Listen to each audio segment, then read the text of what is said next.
spre o viață nouă, să vă fie calea presărată cu rouă, cu flori, cu fete mândre și cu fișori, și să ajungeți fericiți din părinți în alte rânduri de părinți, din viță în viță și din spiță în spiță, dintre-a voastră tinereță până la adânci bătrâneță.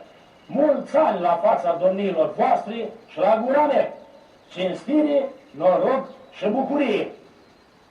Ia zi la joc cu vornicul!